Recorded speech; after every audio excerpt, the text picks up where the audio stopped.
Nifty பயங்கரமா follow ஆயிட்டு இருக்கும்போதுமே நம்ம இன்னைக்கு ஒரு ஸ்விங் ட்ரேட் எடுத்திருந்தோம். அதுவும் ஒரே நாள் டார்கெட் ஹிட் ஆயிடுச்சு. ஸோ அந்த ட்ரேட் பத்தி தான் பார்க்க போறோம். ஸோ டெய்லி டைம் ஃப்ரேம்ல ஜேஎஸ்டபிள்யூ ஸ்டீல் என்ன வருதுன்னா இந்த ட்ரெண்ட் லைன் ரெஸ்பெக்ட் பண்ணியே மூவ் ஆயிட்டு இருக்கு. இன்னைக்கு வந்து பாத்தீங்கன்னா 5 மினிட்ஸ் டைம் ஃப்ரேம் பார்த்தா அருமையான ஒரு ட்ரையாங்கிள் பேட்டர்ல கன்சல்டேஷன் ஆயிட்டு இருந்துச்சு. ஸோ 3 மினிட் டைம் ஃப்ரேம் பார்க்கும்போது இந்த ட்ரையாங்கிள் பேட்டர்ன் மார்னிங் ஒரு 1 ஹவர்ல ஃபார்ம் ஆயிருச்சு. ஸோ இதுல இருந்து பிரேக் ஆகும்போது தான் நான் என்டர் பண்ணியிருந்தேன். ஸோ எக்ஸாக்ட்லி இந்த கேண்டில் கன்ஃபர்மேஷன் தான் என்டர் ஆயிருந்தேன். ஸோ நல்ல ஒரு புல்லிஷ் கேண்டில் பிரேக் அவுட் ஆயிடுச்சு. இந்த கேண்டில் என்டர் ஆயிட்டேன். ஸ்டாப் லாஸ் லெவல் இங்க. ஸோ டார்கெட் வந்து பாத்தீங்கன்னா இந்த ட்ரையாங்கிள் பேட்டர்னோட ஹைல வச்சிருந்தேன். So 955 levels. ஸோ என்டர் ஆனதுமே பார்த்தீங்கன்னா ஃபுல்லாக ரேஞ்ச் தான், மொமெண்டமே இல்லை. ஃபார் 2 ஹவர்ஸ் வந்து பார்த்தீங்கன்னா இங்கே தான் ட்ராவல் ஆகிட்டு இருந்துச்சு. அதுக்கப்புறம் ஒரு 12க்கு தான் நல்ல ஒரு மொமெண்டம் வர ஆரம்பிச்சு. தென் கண்டினியூஸ் மொமெண்டம் டேரக்டாக டார்கெட் ஆயிடுச்சு. எல்லா டேலையுமே நம்ம என்டர் ஆனே மொமெண்டம் வந்துடாது. சம்டைம்ஸ் இந்த மாதிரி கன்சல்டேஷன்ஸ் நடக்கும்.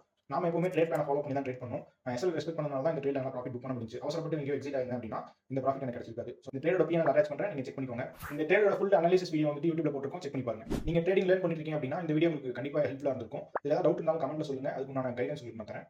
ஸோ இதே மாதிரி அடுத்த வீடியோவில் பார்க்கலாம். பாய்.